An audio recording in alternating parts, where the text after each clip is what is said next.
Morning అండి. Zedpay నుంచి ఈరోజు విత్డ్రా చేస్తున్నాను. చూడండి, స్టేట్మెంట్ మీకు చూపిస్తాను, ఒకసారి చెక్ చేసుకోండి. ఇదిగోండి, ఇప్పుడే విత్డ్రా చేశాను. ఇది చూడండి, 21/12/2024 తేదీ 11,244 ఉంది. జస్ట్ ఇప్పుడు డ్రా చేసినాను. ఇక్కడ చూడండి, 8 minutes 23/12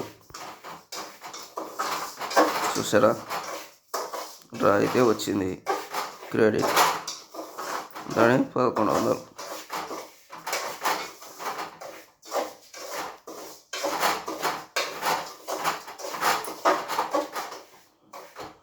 ఎంత వచ్చింది?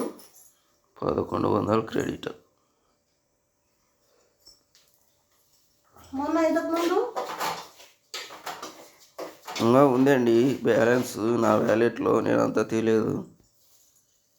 అంటే ఇప్పుడు నీకు లాభం వచ్చినట్లా నష్టం వచ్చినట్లా? లాభం. ఎవరండి మీదే? ఇదిగోండి, బోనస్ 598 ఉంది. ఇంకా 323 ఫండ్ వ్యాలెట్ ఉంది. ఇక్కడ చూడండి, టోటల్ ఇన్కమ్ 1239 రూపాయలు ఉంది. కమిషన్ అండ్ వ్యాలెట్ ఇది కూడా బ్యాలెన్స్ లేండి. ఈ విధంగా ఉంటుందండి బిజినెస్. మన అమౌంట్ మనకి ఎక్కడో పోదు. ఇంతకన్నా మీకు ప్రూఫ్ కావాలంటే ఫోన్ చేయండి, పూర్తి ఇన్ఫర్మేషన్ ఇస్తాను. ధన్యవాదాలు. నీకు మొత్తం ఎంత లాభం వచ్చినట్లా?